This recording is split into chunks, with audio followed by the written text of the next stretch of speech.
Des expériences désagréables. J'ai déjà eu des ennuis. Lors de conflits entre clans, il m'est arrivé plusieurs fois d'avoir à choisir de tuer ou d'épargner quelqu'un. Dans ces moments-là, je me sens triste. La vie d'un parrain yakuza se résume à prendre des décisions difficiles et à en assumer les conséquences. Pour Takehiko Inoue, toutes les journées débutent par une prière. Il s'habille pour la cérémonie du matin. Personne, à part quelques proches, n'est autorisé à voir son splendide tatouage.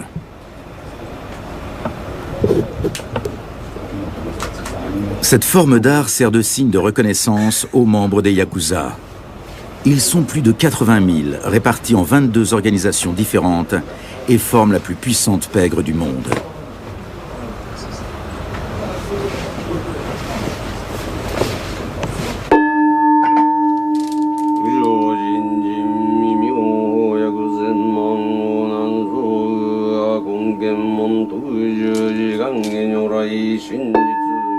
Takehiko Inoue appartient au troisième plus grand groupe yakuza au Japon, l'Inaga Wakai.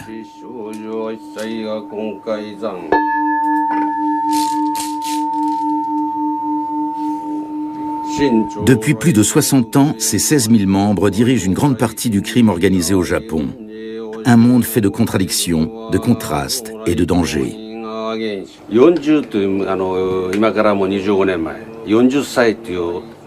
Il y a 25 ans, j'avais 40 ans.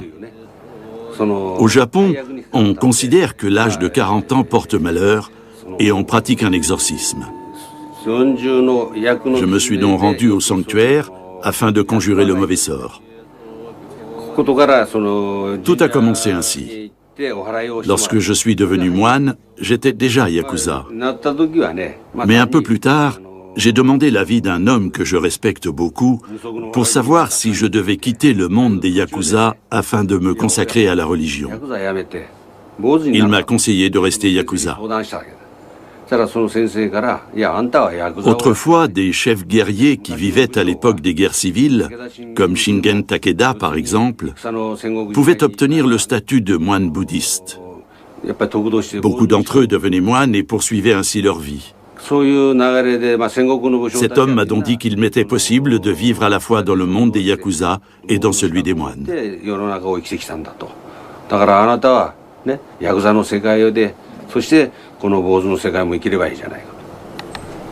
Takehiko Inoue est très attaché aux traditions. Il officie personnellement lors des enterrements des membres de son clan. La peur de la police ou d'une attaque d'un groupe rival, le mysticisme et la croyance aux esprits sont le quotidien d'un yakuza. Regardez la façon dont cette bougie a fondu. C'est ainsi que les yakuza se voient, comme un dragon puissant et invisible.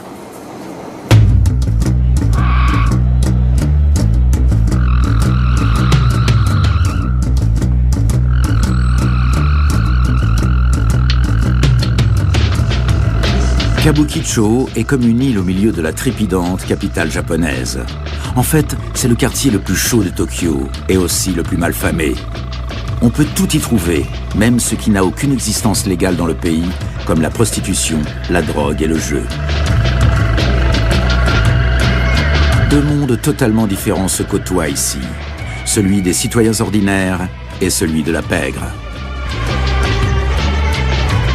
En général, la police japonaise reste en retrait, car les gangsters qui règnent et prospèrent ici règlent leurs problèmes entre eux.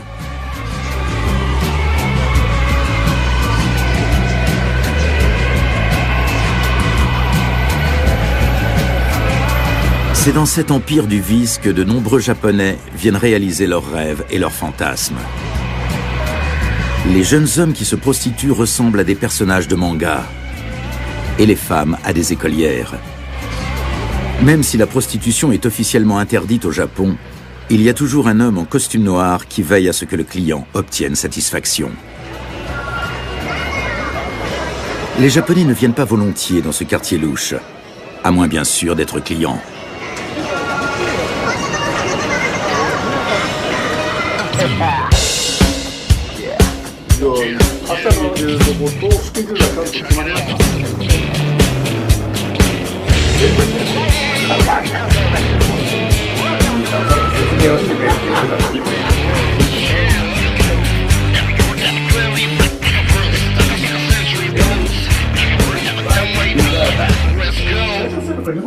Ce soir, le chef Inoue se détend avec des amis et évoque le bon vieux temps.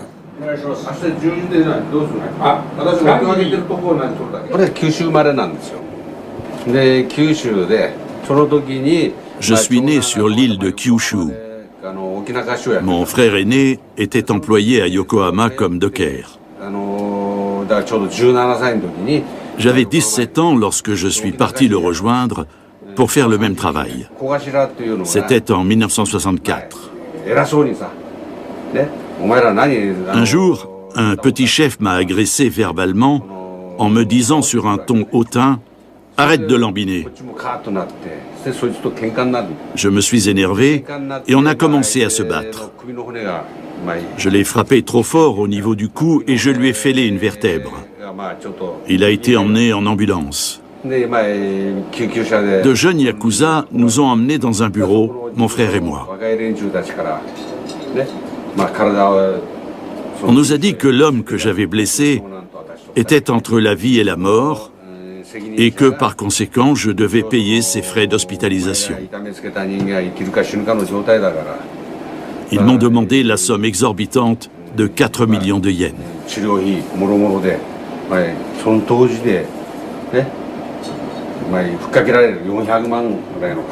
Bien évidemment, Inoue ne dispose pas de l'argent nécessaire. Il opte donc pour la méthode de réparation traditionnelle des Yakuza, l'ablation d'une phalange. Ce rituel martial existe depuis des siècles. Il faut une bonne dose de courage et de volonté pour parvenir à s'automutiler. J'ai pris un burin que j'ai mis comme ça et j'ai frappé avec un marteau. J'ai ensuite mis ma phalange dans un mouchoir et je l'ai apporté au bureau des Yakuza.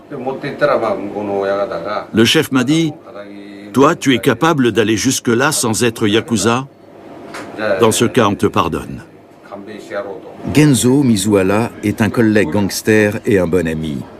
Lui aussi est chef d'un clan de Yakuza.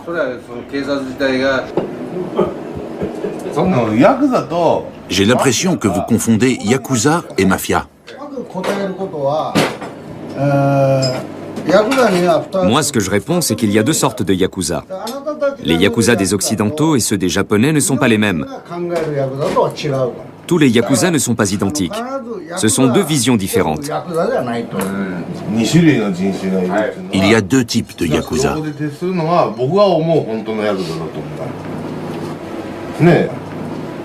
Il y a ceux qui sont capables de mourir pour l'honneur de leur chef. Et les autres qui ont peur de mourir, qui veulent juste briller.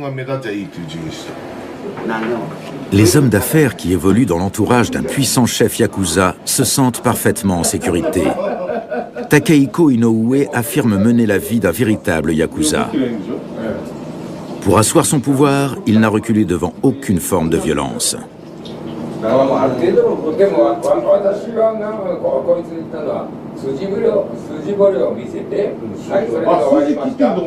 Celle-ci fait partie intégrante de la vie des gangsters, même s'ils se donnent des airs de gentlemen.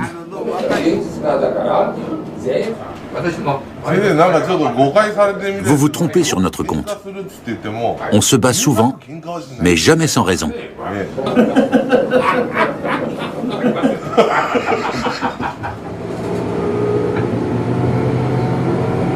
Il se trouve aussi des gens qui ne se laissent pas intimider et qui ne cèdent pas au chantage.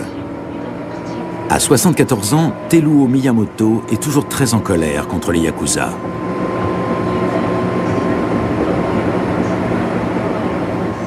Il ne demandait qu'à pouvoir tenir son petit commerce en toute tranquillité, rien de plus.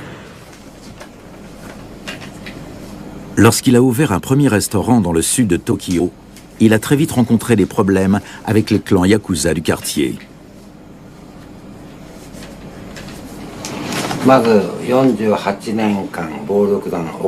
Pendant 48 ans, j'ai refusé le racket des Yakuza. Ça a toujours été ma ligne de conduite. Parce que les gens ordinaires gagnent de l'argent à la sueur de leur front pour se nourrir. Personne n'a le droit de les embêter. Les Yakuza font peur aux gens ordinaires. Il y a 48 ans, j'ai commencé à refuser de servir les Yakuza en prétextant que le service était terminé et qu'on ne servait plus d'alcool après minuit. Et ça ne leur a pas plu. Au bout d'un an environ, c'était la saison des pluies, il pleuvait à torrent. J'avais fermé mon restaurant vers 3 heures du matin et je rentrais à vélo. J'avais gardé ma tenue de travail. C'est alors qu'un Yakuza a donné un coup sur mon vélo pour l'éjecter et m'a attrapé. Il m'a saisi les parties intimes à 2 mains et m'a mordu au ventre. Je crois que je me suis évanoui. Je n'ai aucun souvenir de ce qui s'est passé pendant 10 ou 20 minutes. Je me rappelle juste avoir enfoncé un pouce dans l'œil de mon agresseur, qui m'a alors lâché.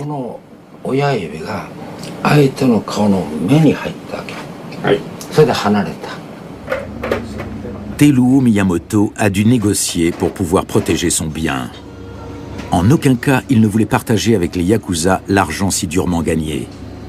Il a trouvé une solution concrète lorsqu'en association avec l'administration et la police, il a mis sur pied des projets efficaces de lutte contre les Yakuza.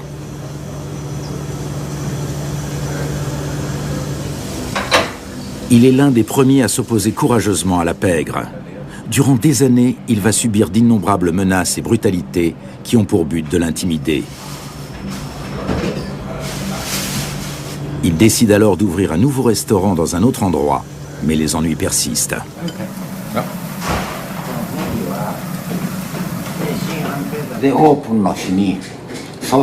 Le jour de l'ouverture, je recevais des invités. 2 voitures étrangères sont arrivées. J'ai regardé et j'ai compris tout de suite qu'il s'agissait de Yakuza. Je suis allé à la porte pour leur refuser l'entrée, mais ils m'ont dit « On vient juste te saluer ». Je les ai renvoyés, pas question. La nuit venue, ils ont cassé un carreau de la porte de la cuisine et sont entrés. Ils sont allés dans les vestiaires où étaient rangées les robes des serveuses, qu'ils ont mises en lambeaux. Ils ont tout sorti du réfrigérateur. J'avais de belles assiettes, et ils les ont toutes cassées. La police a fini par arriver. Ils ont relevé les empreintes, mais les coupables n'ont pas été retrouvés. À l'époque, la ville de Kawasaki était connue pour accepter les Yakuza. Mais moi, depuis cet incident, chaque jour, je me mets devant ma porte et je les refuse, au péril de ma vie.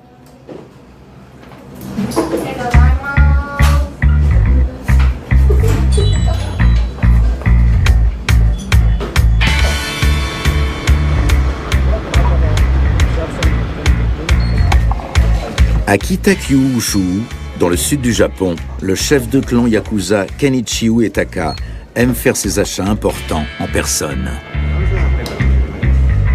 À la tête de son clan depuis près de 30 ans, ce monsieur en apparence très aimable dirige la pègre de la ville. Il est toujours accompagné de son garde du corps, Masayuki Ilano.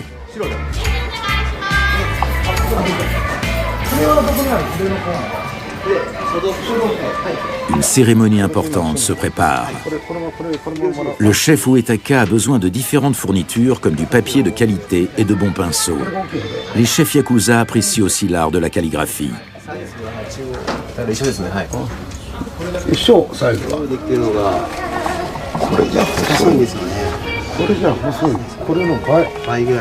Le respect solennel des traditions ancestrales est primordial chez les Yakuza.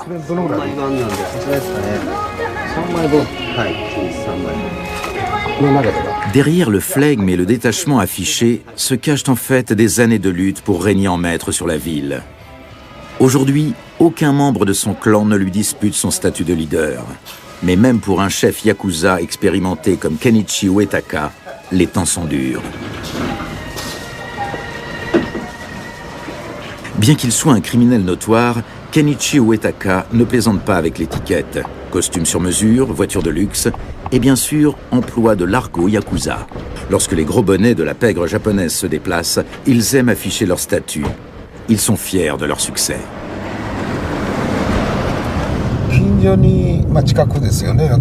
Dans le voisinage, près de chez moi, vivait un Yakuza qui avait fait des études universitaires.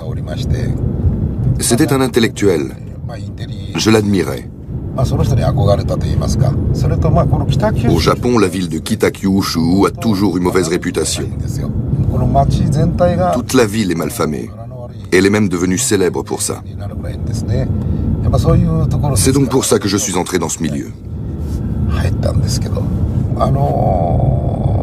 Adolescent, je traînais toujours avec des copains. On formait une véritable bande de loupards. Un jour, je me suis dit que ce n'était pas constructif et j'ai décidé de rentrer dans une véritable organisation. Comme je vous l'ai dit, on trouvait même dans ce milieu des hommes diplômés.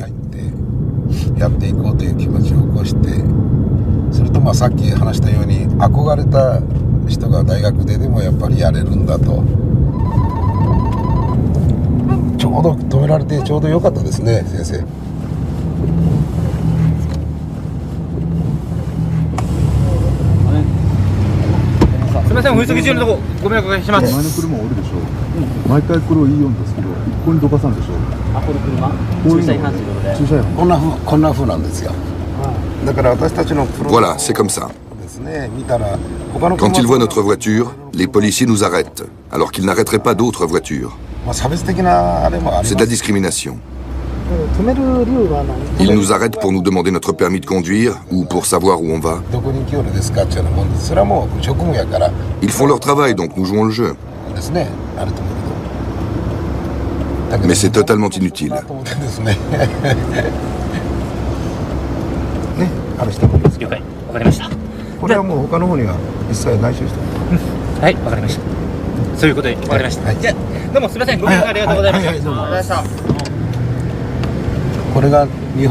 C'est ça les policiers japonais.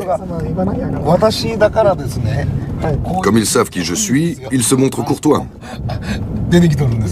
Avec les jeunes, leur vocabulaire et leur attitude sont bien différents. C'est ridicule.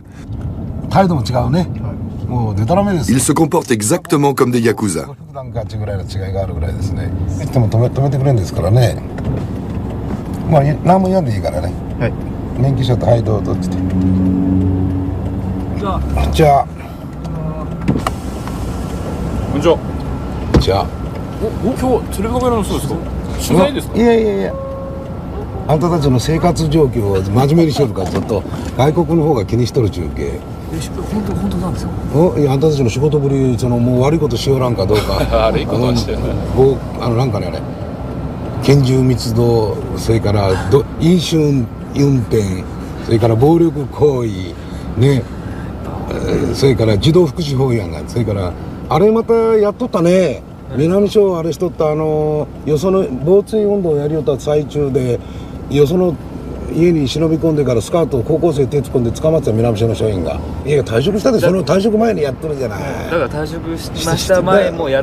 外国ですけど、外国からクレームつけさせましょうか、そしたら。いや、全くそういう。なったらもう時間をそんなにかけたくないんですよ。わかりますか、僕の意向として。それはわかりました。わかりました。じゃあそれを先に教えてください。はい。あんたもああいうはこういう人やね。いやいや。ね、ああいうはこういうって昔おったよね。で、もうちょっとこうね、そういうことのないようにスムーズにあれ行くようにしなダメよ。わかりました。ね。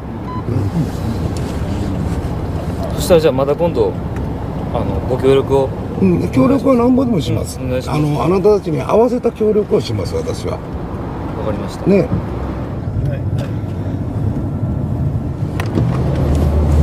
Vous avez vu?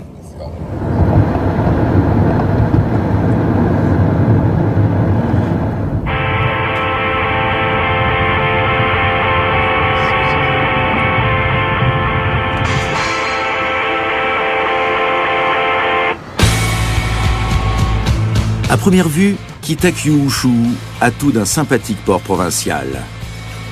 Toutefois, le rapport de police annuel dévoile un autre aspect de cette ville d'1 million d'habitants, située sur l'île de Kyūshū. C'est la plaque tournante de la criminalité dans la région. Ici, la famille Yakuza Kudo Okai régit tout d'une main de fer. La police la décrit comme une organisation particulièrement crapuleuse. Ses membres s'adonnent aux rackets, au trafic de drogue et n'hésitent pas à commettre des meurtres. De l'avis des Yakuza, les médias japonais et la police s'entêtent à leur imputer systématiquement tous les crimes commis. Le chef Uetaka et son clan appartiennent également au groupe Kudo Okai. Ces dernières années, les conditions de travail des Yakuza se sont considérablement dégradées. De nouvelles lois plus strictes poussent les gangsters à négocier. Jusqu'à récemment, on établissait des listes avec les noms des hommes et leurs fonctions. Le chef de clan, son bras droit, les hommes de main, les jeunes recrues, le responsable du bureau. Il y avait toutes sortes de fonctions. Président de l'organisation, président du comité de discipline. Mais depuis que la police a resserré sa surveillance, on ne fait plus de listes. Notre organisation est en train de devenir plus opaque et de ressembler à celle de la mafia. Kenichi Uetaka a sa propre opinion quant à savoir si c'est une bonne chose ou non pour la société japonaise. Jusqu'à récemment, en général, on savait ce que faisait tel ou tel clan et qui en étaient les membres. La police en a tiré avantage. Désormais, on ne connaît plus les noms. On ne sait plus combien il y a de membres. Bien souvent, les carrières des gangsters commencent là où d'autres se terminent, dans les prisons. Excusez-moi, je peux répondre? Vas-y. J'ai été incarcéré à la prison de Fukuoka. C'est là-bas que j'ai rencontré M. Uetaka pour la première fois. Dès l'adolescence, j'ai eu des contacts avec des Yakuza. Je les connaissais. En prison, M. Uetaka m'a raconté des tas d'histoires et m'a appris beaucoup de choses, comme les règles de politesse. J'ai été libéré et M. Uetaka également. Après avoir beaucoup réfléchi, j'ai eu envie d'entrer à son service et il m'a accepté.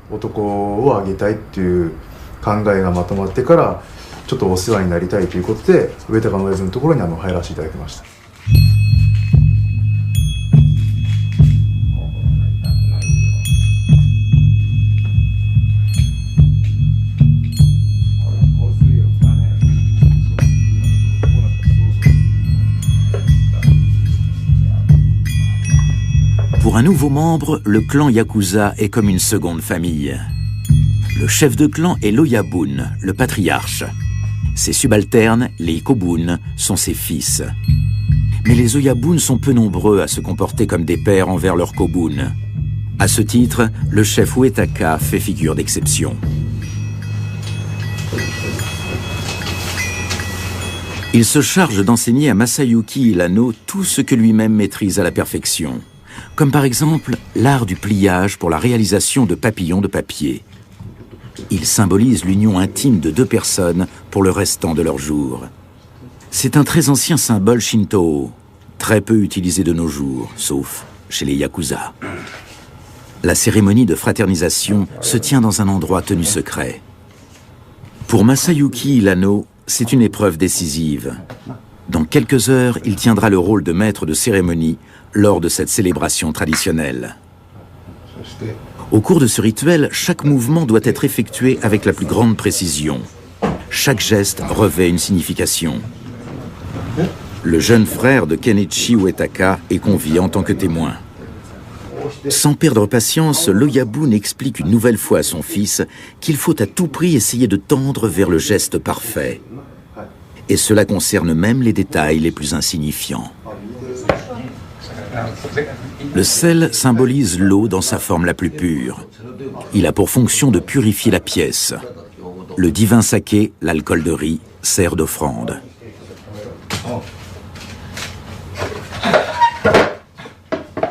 Aujourd'hui, un non-yakuza qu'on appelle un katagi va être élevé au rang de frère.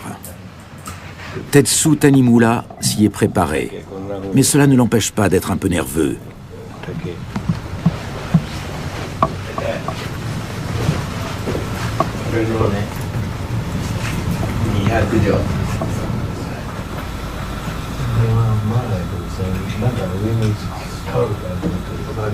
La cérémonie peut débuter. Le temps de fumer une dernière cigarette.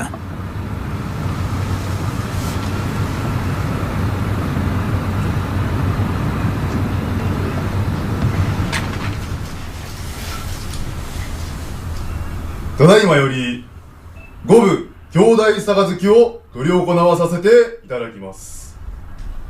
不肖、私、平野正幸が執り行わさせていただきます。私、流儀にて執り行わさせていただきます。À 65 ans, Tetsu Tanimura est un ami de longue date du chef de clan Kenichi Uetaka. Il y a quelques mois de cela, les deux hommes ont décidé de sceller leur amitié de manière traditionnelle. Pour le non-yakuza, l'origine des revenus de son ami n'a jamais posé de problème.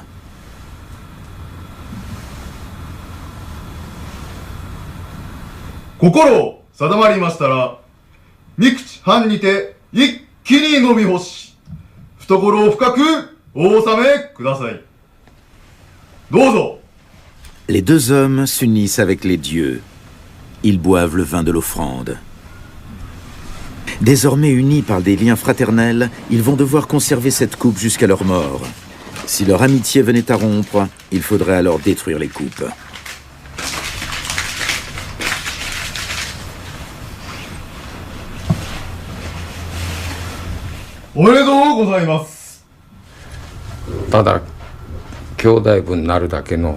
Devenir frère, c'est très simple à dire.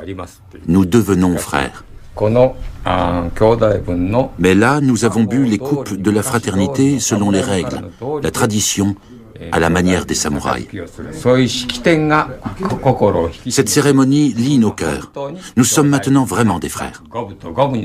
Nous sommes unis par le lien de fraternité. Cette cérémonie officielle renforce nos liens et notre sincérité. Je suis heureux. À présent, je n'ai qu'une seule personne dans ma famille, un frère. Je suis extrêmement ému. Le lendemain, le chef Uetaka conduit son nouveau frère Tetsu Tanimura au cimetière local. C'est ici que repose la famille de Kenichi Uetaka, aux côtés d'anciens dignitaires yakuza. Outre l'approbation des esprits, la tradition exige que leur union reçoive également la bénédiction d'honorables défunts.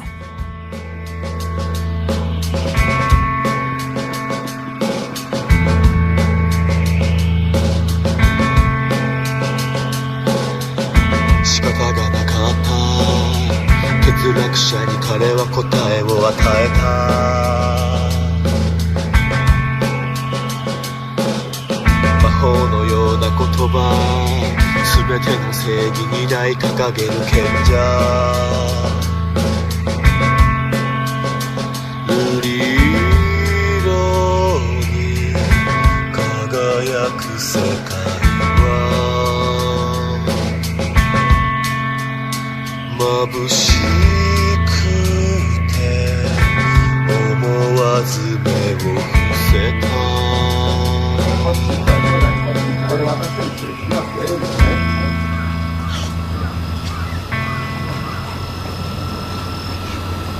Des années d'amitié lient les deux hommes. Pour eux, l'officialisation de leur lien fraternel est très importante.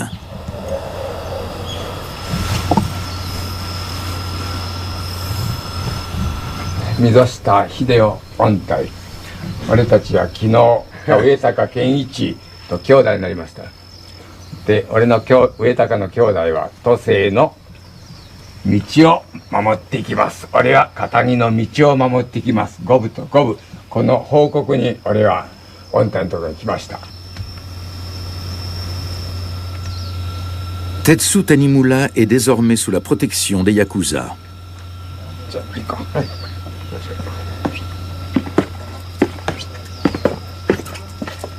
Le culte des ancêtres est l'un des piliers de la société japonaise. Il s'accompagne d'offrandes que les vivants font aux morts. C'est pourquoi Kenichi Uetaka s'incline devant la tombe de son oncle préféré. La cigarette qu'il lui offre est censée adoucir son séjour dans l'au-delà. Au Japon, la mort revêt une importance particulière, et plus encore lorsqu'on est un Yakuza. La pierre tombale de Kenichi Uetaka est déjà en place. Pour le moment, son nom est écrit en rouge. La mort peut survenir à tout instant.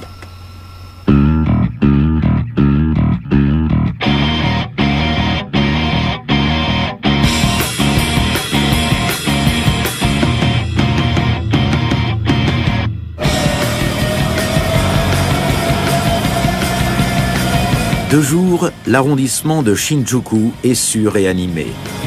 Dans le quartier chaud de Kabukicho, tout le monde dort encore.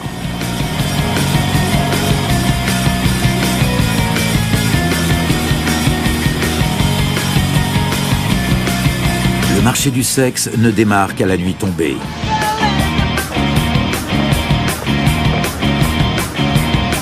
Ces rues et ces ruelles ont longtemps été le domaine de Jiro Nakano. C'est un ancien Yakuza désormais repenti. Jiro Nakano était un des hommes de main du clan Yakuza Sumiyoshikai.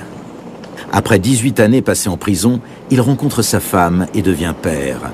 Depuis, il mène une vie à l'écart de la violence. Non loin de Kabukicho se trouve le siège de la préfecture de Tokyo. C'est le centre névralgique de la ville. Une zone sur laquelle les plus puissantes organisations exercent leur pouvoir.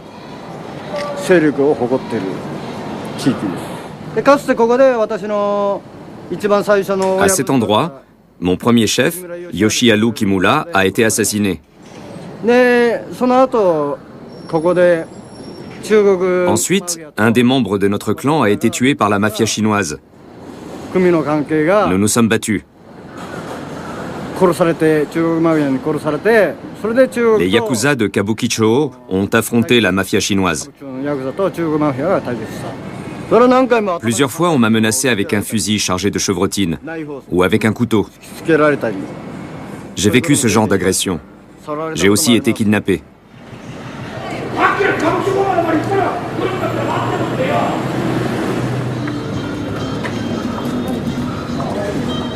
L'homme en blanc est un dignitaire Yakuza. Jiro Nakano le reconnaît au premier coup d'œil.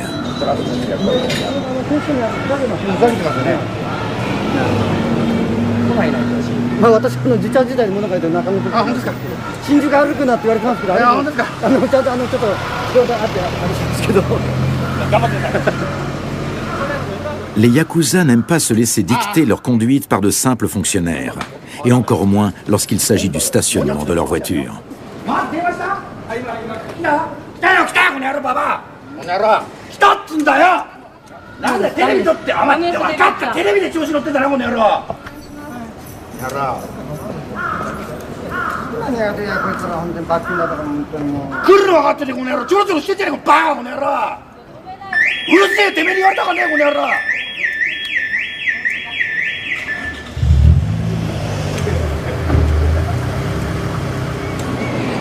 C'est le monde des Yakuza.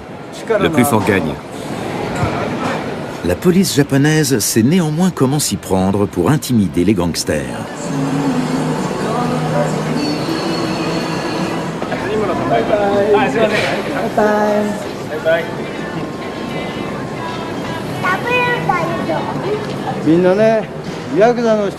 Comme tout le monde, les Yakuza ont des enfants, une famille. Mais hélas, tous les membres de leur famille sont considérés comme complices. Les policiers ne respectent pas les droits de l'homme. Et nous n'avons aucune liberté de parole dans les médias. Aujourd'hui, Jiro Nakano n'est plus un Yakuza. Mais il semble toujours attiré par l'aspect romantique de son ancien statut. Il s'efforce de parler comme les Yakuza, d'adopter leur démarche et leur tenue. Les armes de son clan tatouées sur son torse font de lui un Yakuza à jamais.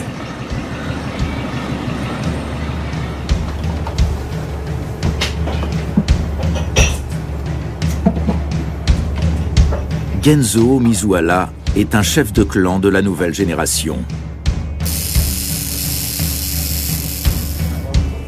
Il exerce l'art du tatouage sur ses hommes.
Le marquage du corps débute avec l'acceptation dans le clan. Le tatouage est ensuite perfectionné régulièrement pendant des années.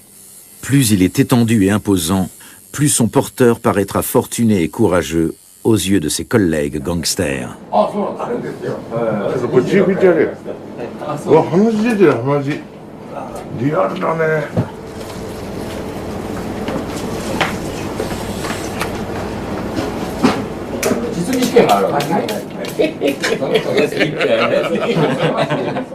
Pour prouver sa force et son autorité, Genzo Mizuhara ridiculise ses hommes.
Les tatouages créent un lien entre ces hommes. Ils les unissent dans la longue tradition de cet art japonais.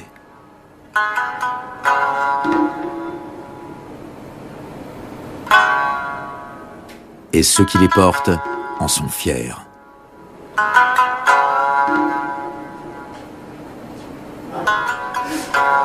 Dans mon dos, c'est Benkei. Le célèbre samouraï Saito no Musashibo Benkei a vécu au XIe siècle. On dit qu'il transmet ses talents de guerrier et sa force légendaire à celui qui le porte. Chaque dessin est réalisé dans les règles de l'art, mais revêt également une signification particulière. C'est un kappa. Le kappa est un diablotin issu de la mythologie shintoïste. Il aime se battre et incite souvent les humains à faire de même. Les poissons rouges et les carpes koi favorisent les transactions financières.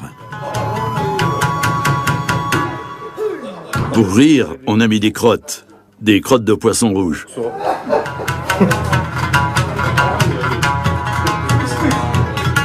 Les motifs sont toujours choisis par le maître tatoueur ou le chef de clan.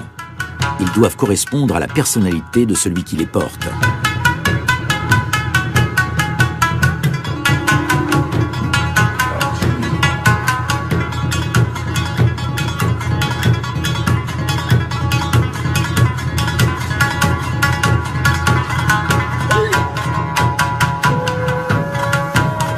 Selon le principe du yin et du yang, les hommes plutôt agressifs se voient tatouer une geisha ou un bouddha.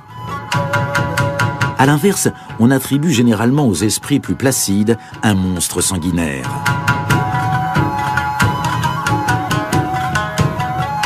Les endroits moins visibles laissent souvent une petite place à un motif plus personnel, même s'il s'éloigne un peu du cadre traditionnel.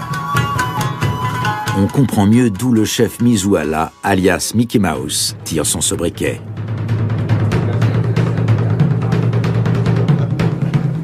À l'heure actuelle, la pègre japonaise compte 22 clans qui se partagent le marché du crime organisé au Japon. Certains d'entre eux sont en conflit ouvert, d'autres créent des alliances.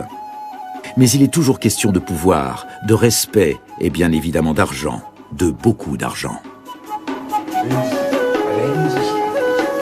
On attribue très peu de valeur aux criminels et cela transparaît dans leur nom. Les caractères Ya, Ku et Za correspondent également aux chiffres 8, 9 et 3, une combinaison sans aucune valeur dans un célèbre jeu de cartes japonais.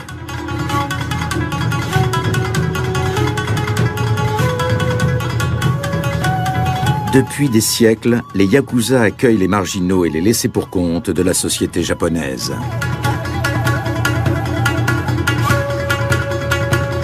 Ils apparaissent à l'époque d'Edo, au XVIIe siècle. En ces temps, des centaines de milliers de soldats samouraïs se trouvent sans emploi. Certains, les plus nombreux, décident de se ranger. D'autres optent pour le crime et les pillages. Les samouraïs les plus honorables s'associent alors pour protéger les villes et les villages de ces brigands. Les yakuza se considèrent comme les héritiers de ces vénérables samouraïs.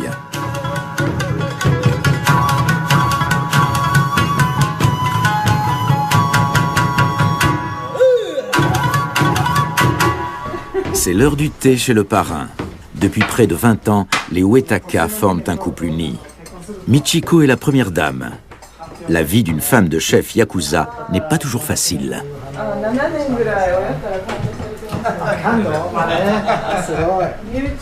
Pendant 7 ans, mes parents m'ont exclu de la famille. Je n'ai eu aucun contact ni avec eux, ni avec mes frères et sœurs. Quand j'étais enfant, j'habitais dans un port. Je regardais les tatouages des marins et des dockers. J'avais donc l'habitude d'en voir. Ça ne m'a jamais particulièrement dérangée.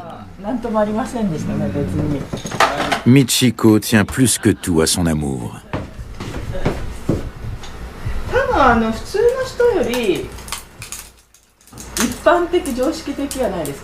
Par rapport aux gens ordinaires,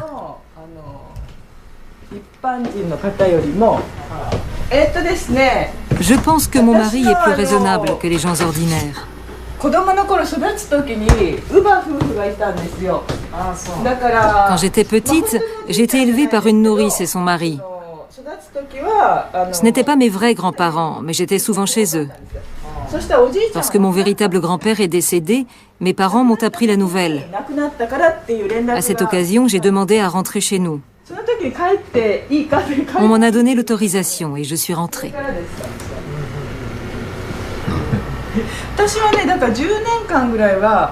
Pendant environ 10 ans, j'ai commencé à le fréquenter, tout en sachant qu'il était yakuza.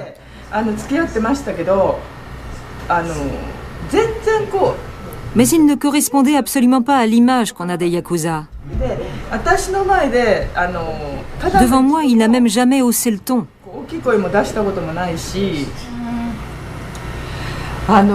Je n'aime pas beaucoup le mot de Yakuza. Je préfère celui de Gokudo, qui veut dire poursuivre une voie. Je ne fais pas partie des Yakuza, mais dans la vie, je suis ma propre voie. Je pense que je poursuis ma propre voie.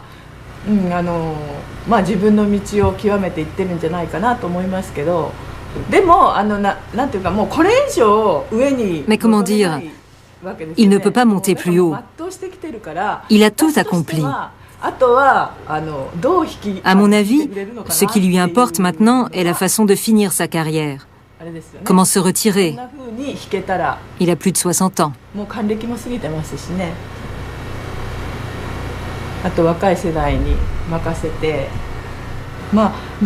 Il peut passer le flambeau à la jeune génération.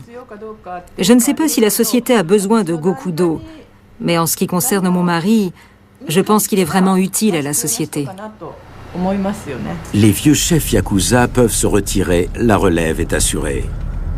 Masayuki Ilano appartient à la nouvelle génération de Yakuza. C'est son métier et sa vie. Je suis satisfait.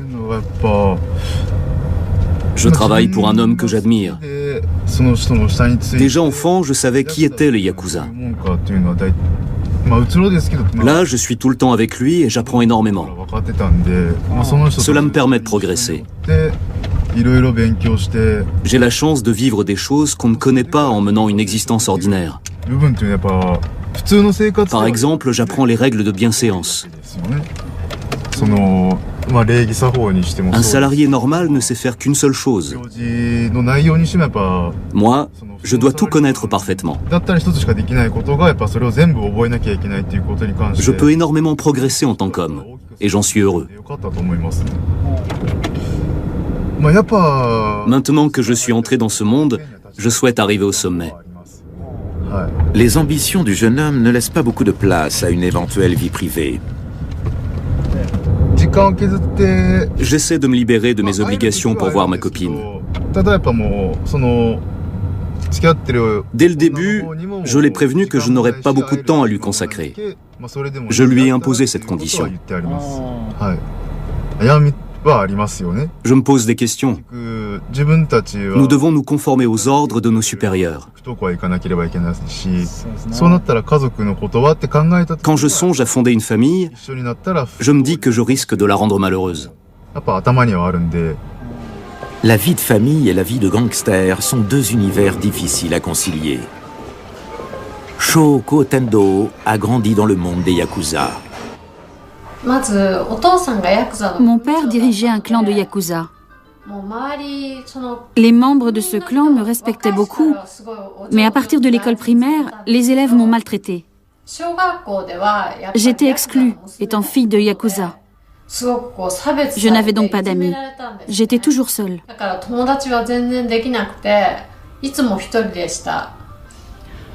Un jour, mon père est tombé gravement malade et a été hospitalisé.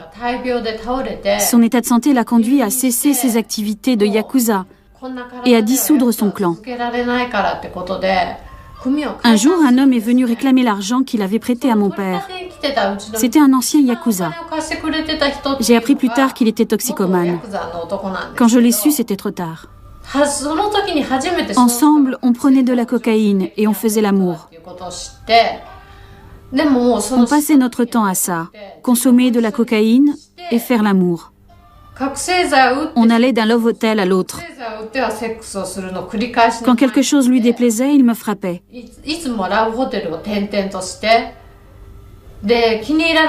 J'ai vécu cette vie pendant 3 ans, jusqu'à l'âge de 19 ans. Shoko Tendo est désormais écrivain. Son roman autobiographique Yakuza Moon a remporté un immense succès au Japon. Les expériences dramatiques qu'elle a faites dans sa jeunesse ont profondément marqué sa philosophie de la vie. Je ne vois plus du tout les hommes de mon père, mais plusieurs de mes amis sont yakuza. On se réunit autour d'un repas et on bavarde. Nos sujets de conversation sont caractéristiques du monde des yakuza. Dans ces moments-là, mon passé me revient en mémoire. Je me souviens de ce que j'ai vécu, de la violence que j'ai subie. Ce sont des souvenirs très amers. Un vieux proverbe japonais dit « Si tu te tiens loin du diable, il ne te fera aucun mal ». C'est en appliquant cette maxime que la société japonaise prend toujours plus de distance face à ces criminels. Approchant la fin de sa carrière de yakuza, Kenichi Uetaka revendique le droit à la tranquillité et à une vie à l'abri du harcèlement policier. Aujourd'hui, il laisse sa Mercedes 600 au garage pour une petite voiture moins tape à l'œil. Il part rendre visite à un vieil ami à la campagne. J'ai un ami qui m'aime beaucoup. Si je ne viens pas pendant un moment, il m'appelle pour prendre de mes nouvelles. Après son coup de fil, je vais toujours le voir. Mais il ne sait pas qui je suis, ni ce que je fais. Comme je m'occupe du potager, il imagine peut-être que je suis agriculteur. Je m'habille normalement, en jean par exemple. On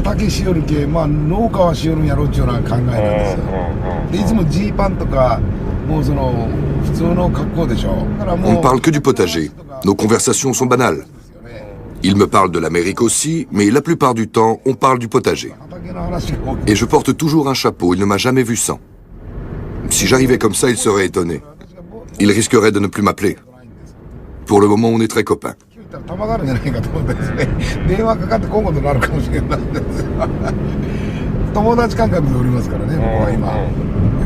Le besoin de perfection est profondément ancré dans la société japonaise.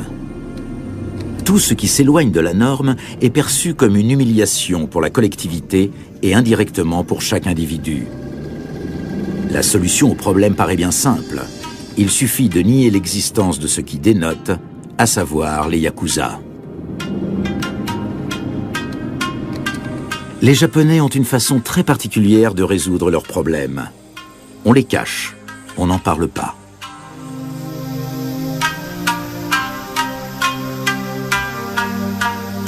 Dans l'entourage du chef Uetaka, certains ont mis un terme à l'amitié qui les unissait à lui lorsqu'il leur a révélé sa véritable identité. Ils sont tout de même nombreux à lui être restés fidèles, même si c'est un criminel. C'est parfaitement possible au Japon.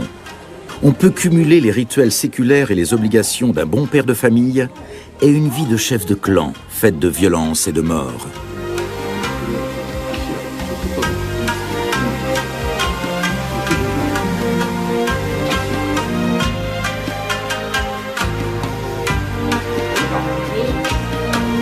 De plus en plus, le chef Uetaka se sent vieillir. Bientôt, une nouvelle génération de jeunes et fringants yakuza lui succédera.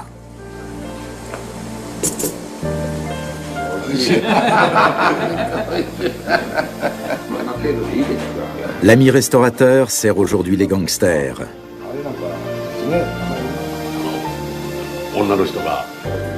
Autour de la table, les sujets de discussion sont très sérieux. Je voudrais que les gens sachent qu'actuellement le Japon devient un véritable État policier. Voilà. Si la police adopte cette politique envers les yakuza, nos relations avec les forces de l'ordre risquent d'être modifiées. Les policiers s'occupent de ce qui est dans la lumière, mais occultent ce qui est dans l'ombre. Tant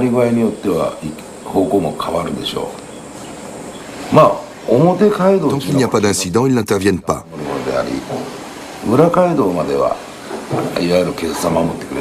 Les yakuza, eux, peuvent intervenir avant.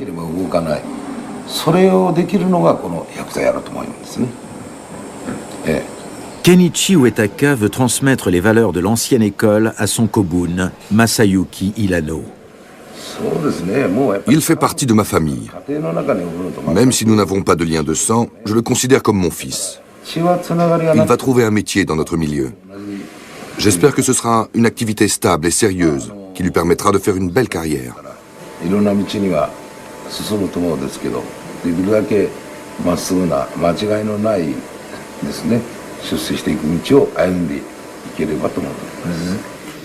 Celui qui choisit ce chemin doit pouvoir rendre service à son chef en toutes circonstances.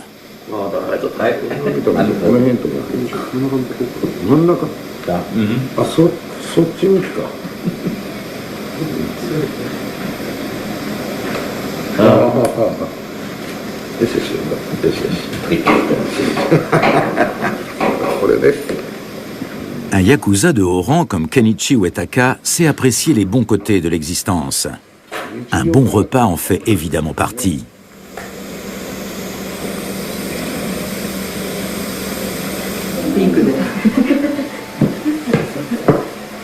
Il est temps de flatter le cuisinier.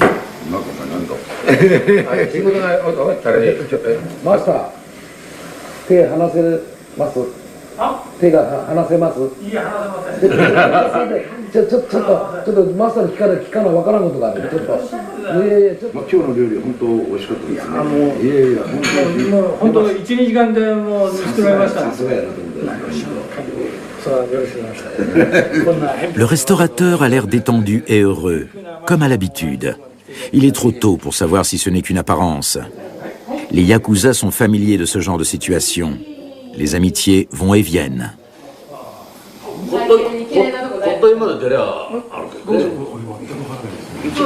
Kenichi Uetaka attendra la prochaine invitation du restaurateur pour être fixé.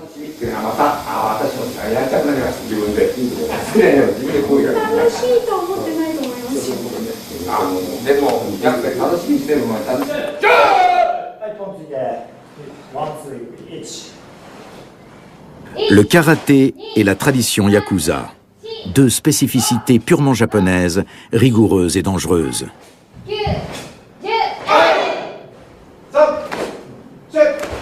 Ken Kitashiba est un ancien policier. Il dirige sa propre école de karaté, son propre dojo. Il a consacré sa vie à la lutte contre les yakuza, d'abord en tant que policier, puis en tant que criminologue.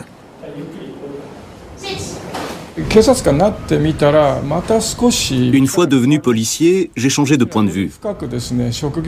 Je suis entré dans un milieu qui m'a permis d'observer les yakuza de façon plus profonde, professionnelle. Je pense qu'ils sont le produit de la société. Quelqu'un devient yakuza pour trois raisons. Une prédisposition, son environnement et les mœurs de notre époque. J'en suis arrivé à cette conclusion.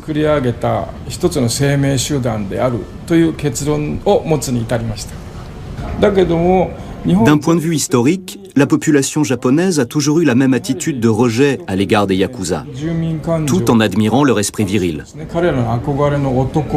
Ça remonte à l'époque Edo, et même avant. Les films et les romans contribuent à perpétuer leur image. La préfecture de police et le gouvernement souhaitent rendre ces organisations moins visibles, comme c'est le cas pour la mafia américaine ou européenne. Ils ont fait passer des lois pour les affaiblir, tout en acceptant leur existence.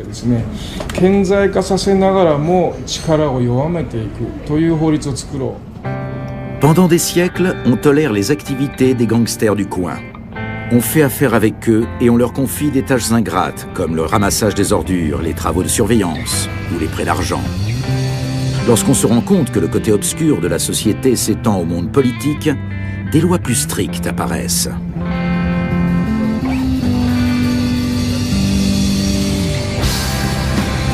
Presque chaque commission politique est infiltrée par les hommes de paille des yakuza. Le gouvernement japonais ne peut plus fermer les yeux. Les nouvelles lois contraignent l'organisation criminelle qui a pignon sur rue à retourner dans la clandestinité. Les yakuza doivent opérer une telle réforme de leur structure et de leurs pratiques commerciales que leur fonctionnement est désormais très proche de celui des organisations mafieuses occidentales.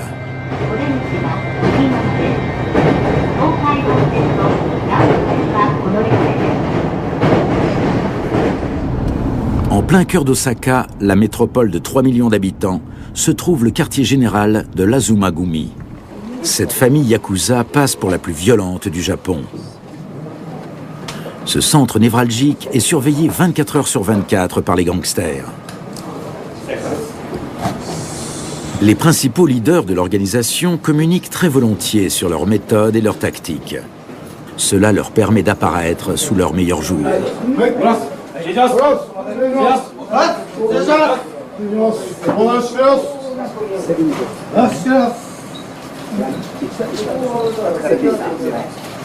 Ils sont polis et accueillants, des qualités qu'on leur a toujours concédées. L'Azuma Gumi publie régulièrement un journal qui s'adresse à ses membres et qu'on trouve dans tous les kiosques.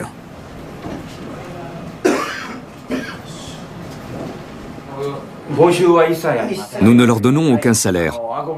Ceux qui veulent intégrer notre clan sont les bienvenus. Certains parents ne savent pas quoi faire de leur fils. Ils n'en peuvent plus de leur fils et veulent les faire vivre à la dure. Il y a ce cas de figure. Ils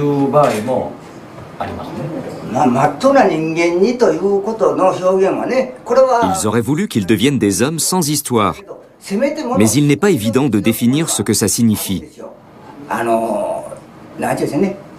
Le monde des Yakuza a un côté humain. Les parents veulent à tout prix que leur fils conserve ce côté humain, même si leurs activités ne sont pas honnêtes. Ils se considèrent comme les sauveurs des âmes perdues. Au Japon, il est facile de se perdre et de ne plus revenir sur le droit chemin. Il n'est pas donné à tout le monde de supporter la pression continuelle subie au travail. Certains n'y arrivent pas. Il est alors toujours possible de faire carrière chez les Yakuza.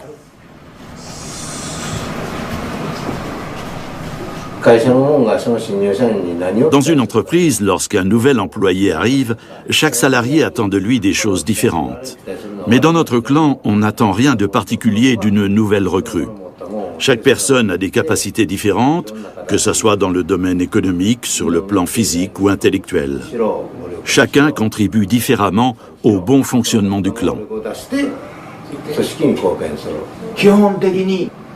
En général, les hommes entrent dans notre clan parce qu'ils aiment ses dirigeants. Mais adoration et amour sont deux choses différentes. Le mont Fuji est magnifique. C'est la plus belle montagne du Japon. De loin, on a cette impression, mais quand on l'escalade, on se rend compte que c'est faux.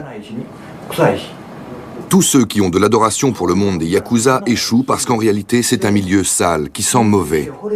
Mais s'ils sont amoureux de leur chef, ça ne les dérange pas. Ils ne vivent que pour leur chef. C'est la clé de notre réussite. Notre clan compte à peine 200 hommes, mais nous survivrons face au clan plus important grâce à ça. La calligraphie est la passion de l'Oyabun Kawaguchi.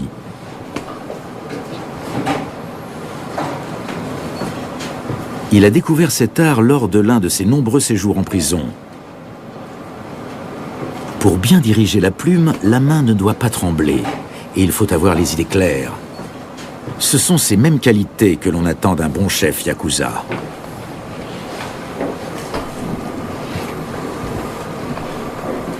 Aujourd'hui, il dirige sa plume et son clan d'une main de maître.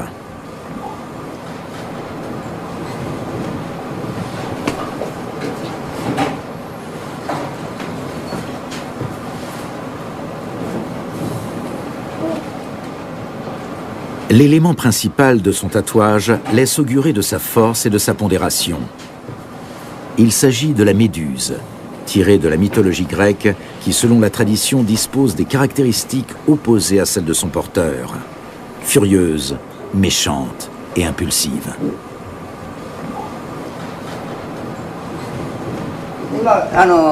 Ces hommes sont des hommes de service.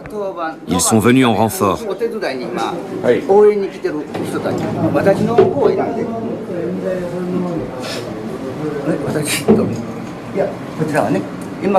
Sur leur chemise, c'est le nom d'un clan, un grand blason.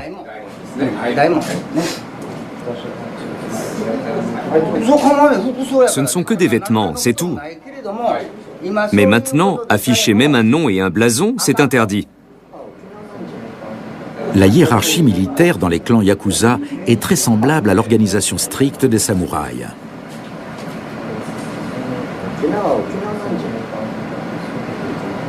À la différence des guerriers antiques, chez les Yakuza, seuls les hommes de rang inférieur portent l'uniforme. Le droit de choisir soi-même sa tenue se mérite.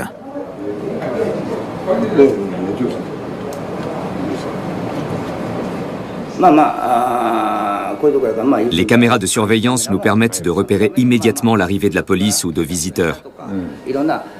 Cette pièce est blindée.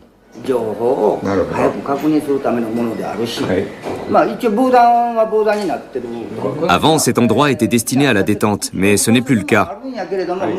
On l'utilise comme bureau.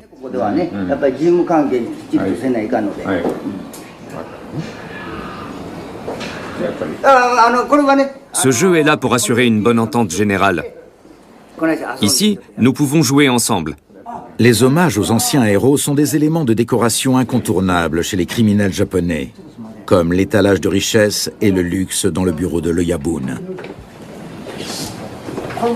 Voilà mon tigre.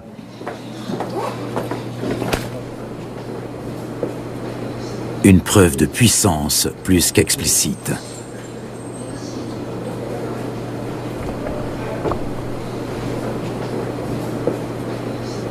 De nombreux jeunes Yakuza rêvent de s'asseoir un jour derrière un tel bureau. Dans ce monde, tout paraît possible. Mais ce genre de promotion ne concerne qu'une élite.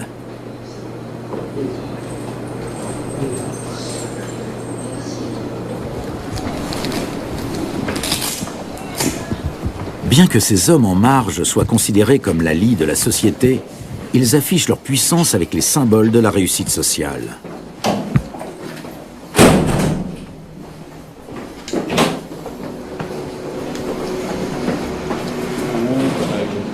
Pour les membres de l'Azumagumi, les valeurs traditionnelles semblent avoir moins d'importance. Ici, personne n'a honte de son statut de Yakuza.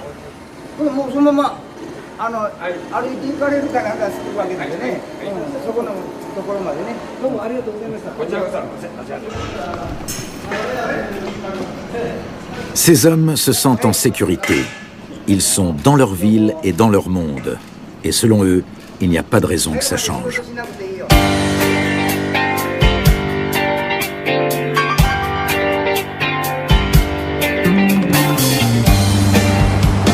Voici l'univers qui permet aux hommes de l'Azumagumi de ne pas se soucier de l'avenir. Le quartier chaud d'Osaka.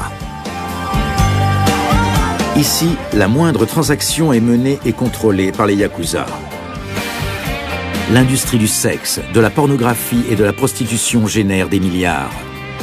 Dans l'ombre, les bandes de Yakuza ne manquent jamais de prendre leur part. Un marché lucratif que les aimables membres de l'Azumagumi ont souvent dû défendre au prix de guerres entre gangs. C'est par ces mêmes méthodes qu'ils ont chassé le plus grand groupe Yakuza japonais du quartier. Le Yamaguchi-gumi a dû se résigner et quitter le quartier chaud d'Osaka.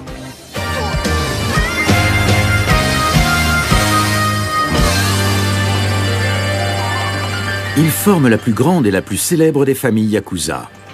Ils ont la réputation d'être particulièrement violents et leurs 56 000 membres les rendent presque intouchables. Pour protéger leurs intérêts douteux, il leur faut un excellent conseiller juridique. Yukio Yamanouchi est avocat pénaliste. Parmi ses clients, on trouve de nombreux membres du Yamaguchi-gumi qui, comme auprès d'un confesseur, viennent librement lui raconter leur vie. Il connaît les Yakuza et leur façon de vivre.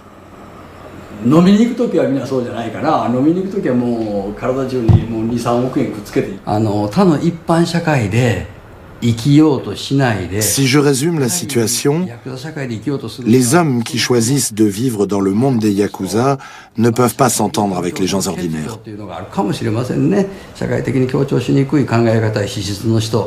Ils entrent dans le monde des Yakuza à la recherche d'une plus grande satisfaction mentale.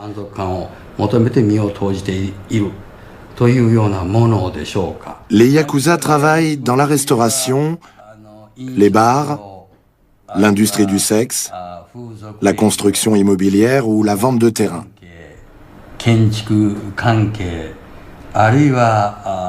Souvent, la véritable activité de ces groupes illégaux est le trafic de drogue.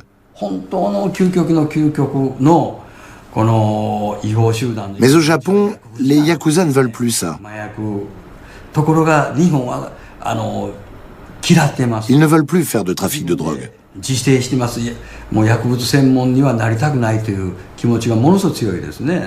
Sa connaissance profonde de ce qui reste pour la majorité des Japonais une société refermée sur elle-même a inspiré ses romans à Yukio Yamanouchi. Plusieurs ont été adaptés au cinéma avec succès et sont devenus des films cultes. Et pas uniquement au Japon. Un homme et une femme sont amoureux, mais l'homme prend peur de ses sentiments et commet un meurtre, sans raison. Il retourne alors en prison. C'est l'histoire très triste d'un homme qui n'arrive pas à s'adapter à la société.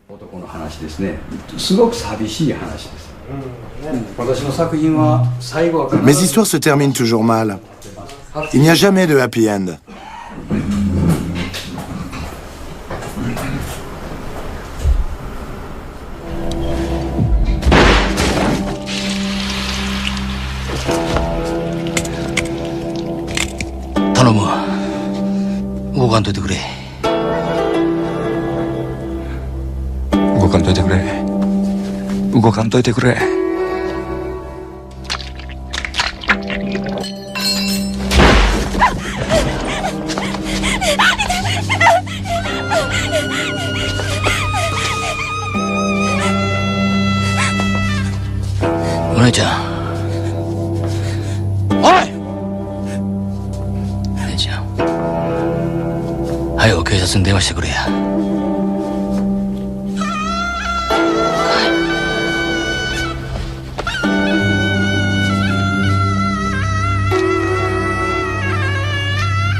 Tuer quelqu'un est la tâche la plus difficile des Yakuza.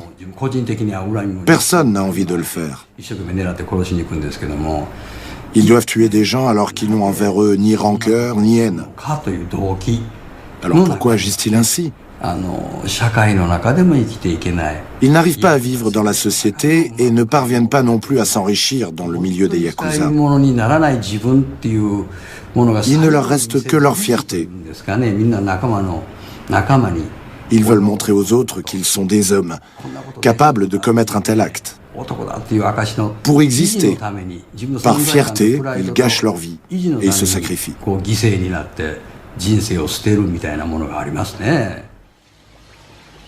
Maître Yamanouchi est fier d'être l'ami des Yakuza. C'est pourquoi il n'hésite pas à jouer son propre rôle dans les films.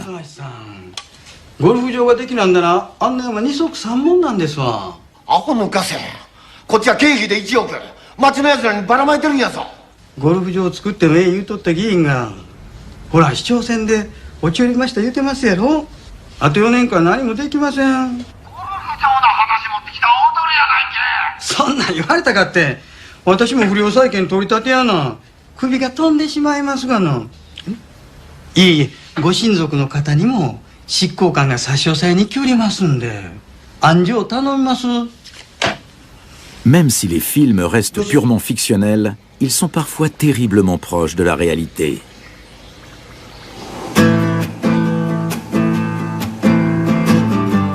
Susumu Kizaki a passé près de 40 ans, plus de la moitié d'une vie, derrière les barreaux.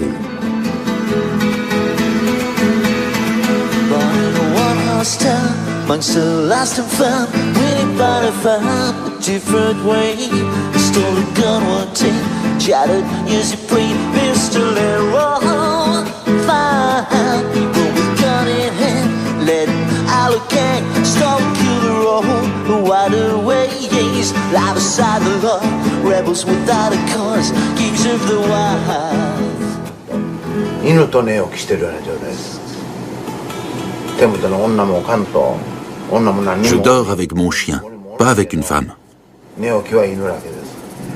J'ai plusieurs femmes dans ma vie, mais je dors avec mon chien. J'ai aussi un poisson, un arowana, le roi des poissons. La race de mon chien est la plus puissante du monde. C'est quoi déjà? Un pitbull. Un pitbull. Je dors avec lui.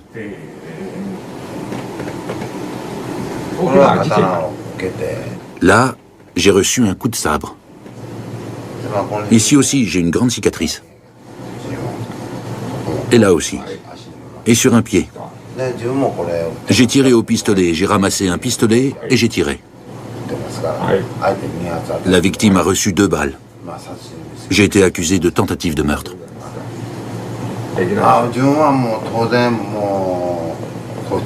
J'ai beaucoup saigné, j'ai enveloppé mes blessures. On m'a conduit à l'hôpital et ensuite au commissariat.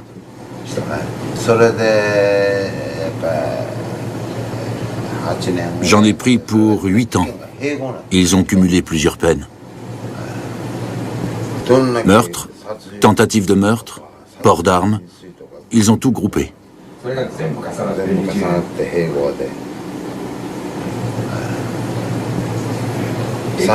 En tout, j'ai fait 37 ans de prison. Et j'ai été libéré sous caution 15 ou 16 fois. Je mériterais de figurer dans le livre des records. Je ne suis plus Yakuza. Et je suis entouré uniquement de gens de confiance. Quand j'étais Yakuza, j'aimais exhiber ma force, mais je devais m'entourer de beaucoup de monde lorsque je rendais visite à un autre clan, par exemple.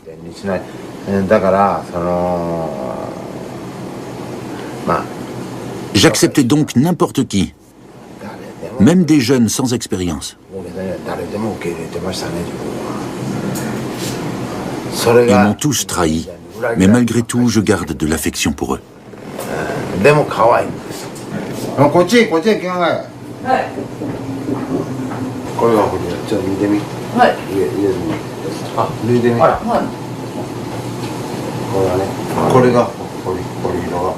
Yuuko a été accueillie dans le groupe d'anciens Yakuza de Susumu Kizaki.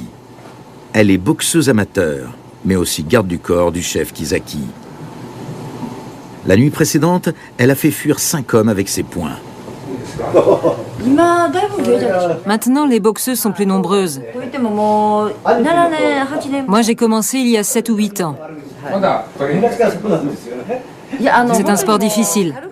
Je m'entraîne tous les jours. Le chef est très fier de son garde du corps féminin.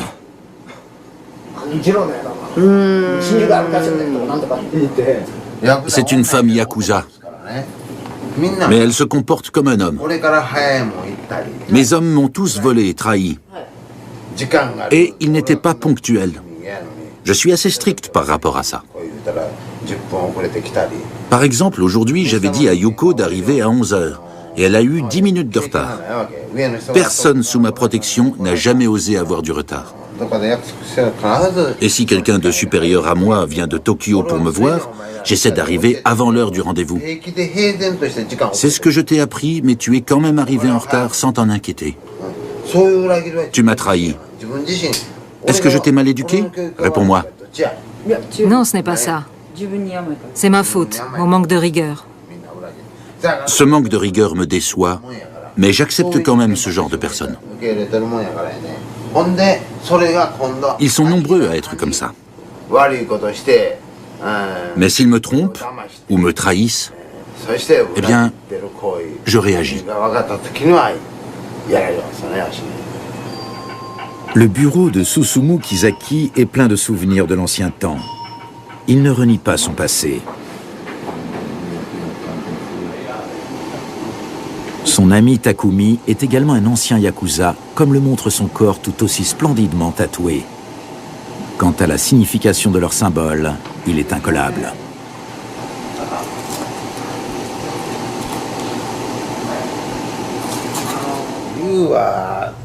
Dans la prochaine étape de sa vie, la carpe se transforme en dragon. Sur mon tatouage, on voit la carpe en pleine transformation. En fait, le dessin devait être différent. Il manque des griffes au dragon, par exemple. En tout, il y a 9 animaux, dont un chameau. Je l'ai fait moi-même. Ce n'est pas parfait. Désolé.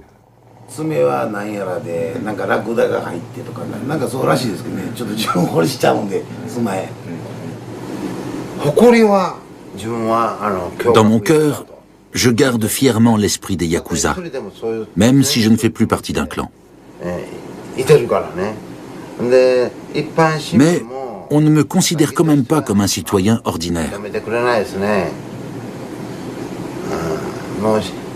Je suis seul, je ne dépends de personne. Mais les gens viennent facilement vers moi. Même si ce sont des voyous, j'ai de l'affection pour eux. Quand on va boire de l'alcool, en général, les jeunes restent dehors. Moi, je fais entrer tout le monde.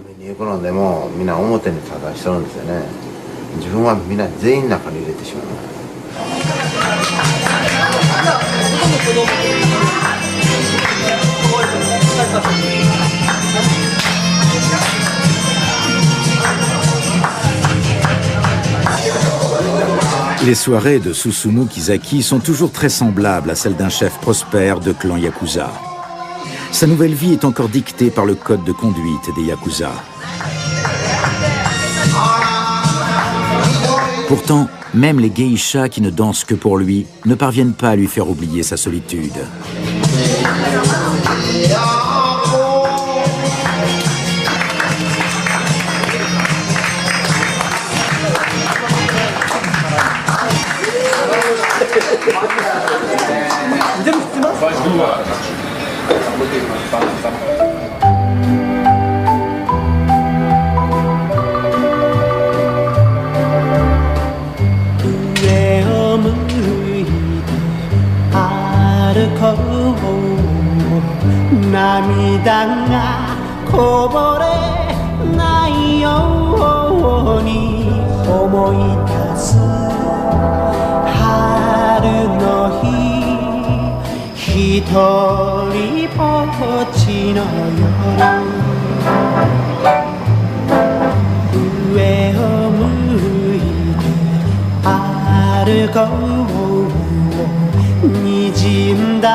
Ici, en plein cœur du quartier chaud de Kitakyushu, on connaît bien l'Oyabun Uetaka.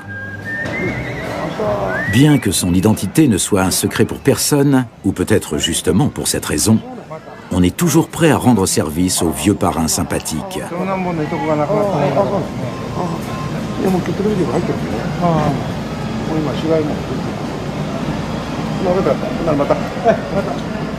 En fin de semaine, Kenichi Uetaka aussi veut pouvoir se détendre. Au milieu d'innombrables bars à cocktails se trouve l'établissement dirigé par son épouse.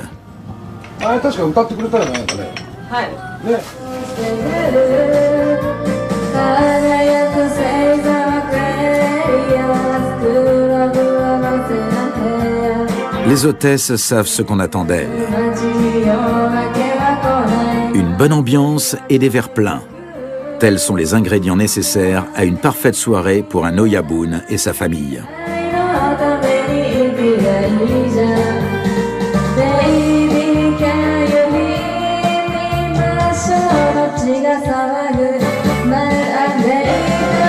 On fait beaucoup la fête dans le milieu, plus que chez les Japonais ordinaires.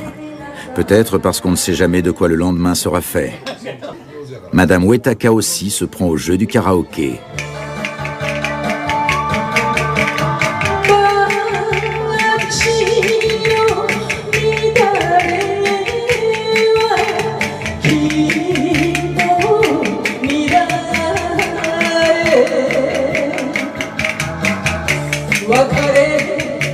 monde a l'air heureux et satisfait. L'ambiance est chaleureuse.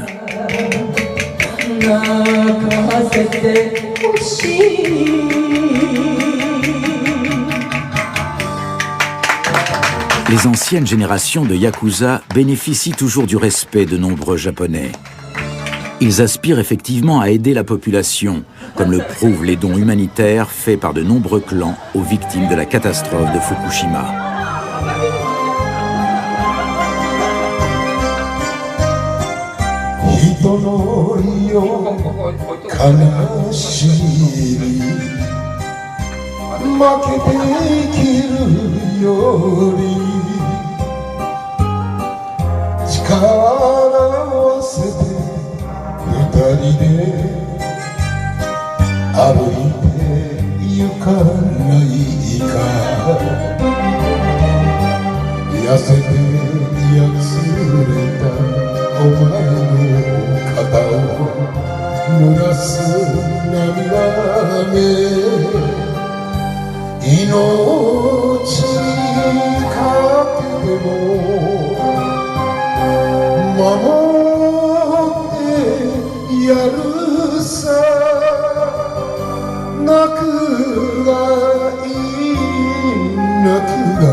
La prochaine génération de Yakuza est déjà sur les rangs. Saura-t-elle maintenir les codes traditionnels des Yakuza et respecter les règles et les codes que cela implique? Cela ne dépend pas uniquement d'eux. Quoi qu'il en soit, il leur faudra s'adapter au XXIe siècle. Pour le moment, le Yabun Uetaka reste le chef incontesté. Et tant que cela durera, il veillera au respect des traditions et mènera ses affaires, oscillant entre le bien et le mal.